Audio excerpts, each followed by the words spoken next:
Le 13 décembre 1973, le journaliste français Claude Vorilhon roulait dans la région des volcans d'Auvergne, près de Clermont-Ferrand, lorsqu'il eut l'envie de se promener au puy de la Sola. Soudain, il remarqua dans le ciel une lumière blanche clignotante, venant dans sa direction. Comme elle se rapprochait, il s'aperçut qu'elle était faite d'une substance métallique grise, ayant la forme d'une cloche aplatie. Sa curiosité augmenta lorsque l'engin s'approcha de lui, à environ 30 mètres. L'engin s'arrêta et resta suspendu en l'air, juste au-dessus du sol. Une trappe s'ouvrit au-dessous et un escalier se déplia. Ce que Claude prit d'abord pour un enfant descendit et marcha droit vers lui. Ne sachant que faire, Claude réagit en journaliste et demanda « D'où venez-vous » ? « De très loin, lui répondit l'extraterrestre. « Et je suis venu vous parler, à vous, Claude Vorilhon. » Ils parlèrent. Claude fut invité à monter dans l'engin et chaque jour, pendant 6 jours, l'extraterrestre lui parla et lui dicta une série de messages clairs et révolutionnaires. Voici ce que dit l'extraterrestre. « Nous avons créé l'humanité. Vous nous avez pris pour des dieux. Nous sommes à l'origine de toutes les religions sur Terre.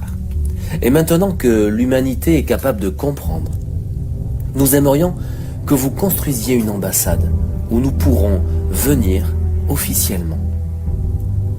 Il y a très longtemps, sur notre planète, nous avions atteint le même niveau scientifique que le vôtre actuellement. Nos savants avaient commencé à créer la vie grâce à la synthèse de l'ADN.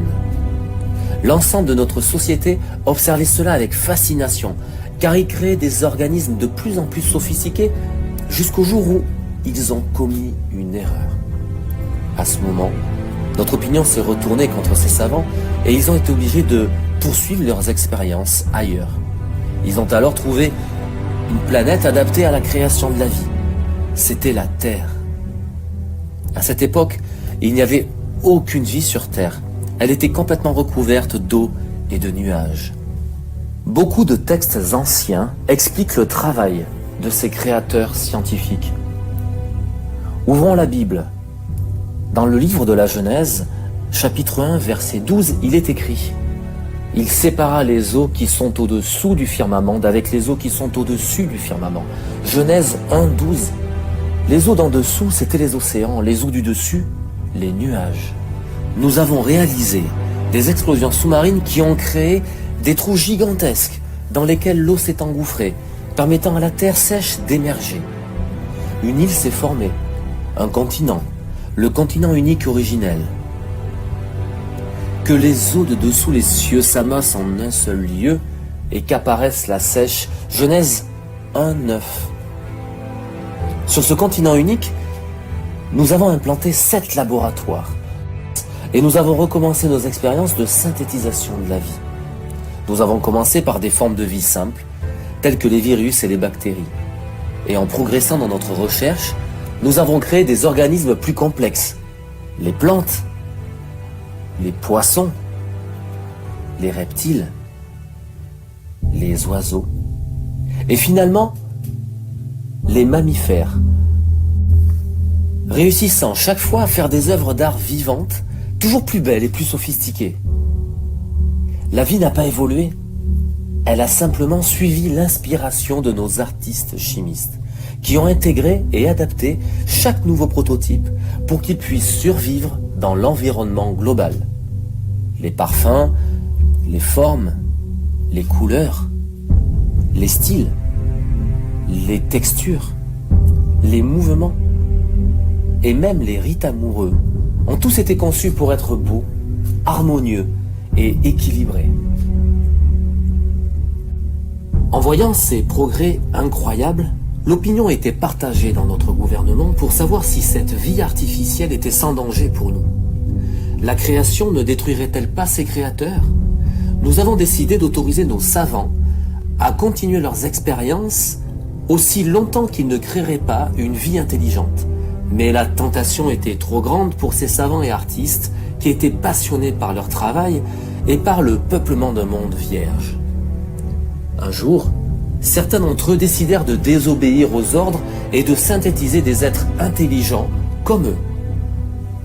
Faisons l'homme à notre image, à notre ressemblance. Genèse 1, 26. Notre gouvernement fut extrêmement inquiet quand il apprit cela. Comment être sûr que les êtres humains qui avaient été créés ne deviendraient pas une menace pour nous? Pour notre propre sécurité?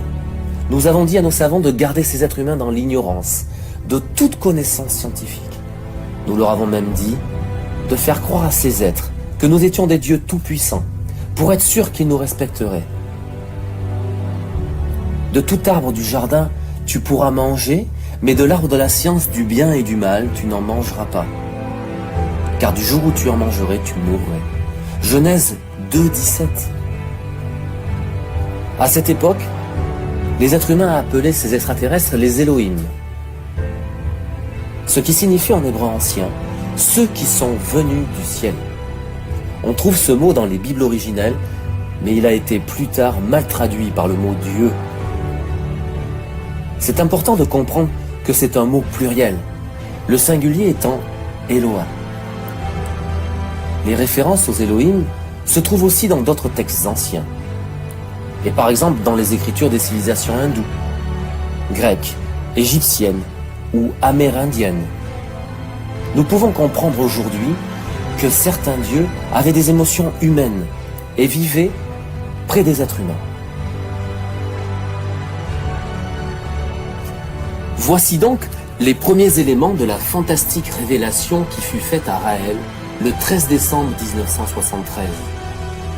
Nous vous invitons à découvrir la suite en lisant le message donné par les extraterrestres afin de découvrir la fantastique histoire de l'humanité et aussi de prendre connaissance de l'enseignement philosophique qui nous est apporté.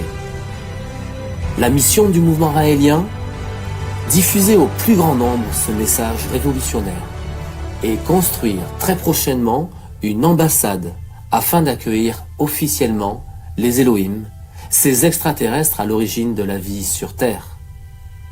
Sommes-nous prêts à les accueillir? Êtes-vous prêts à les reconnaître?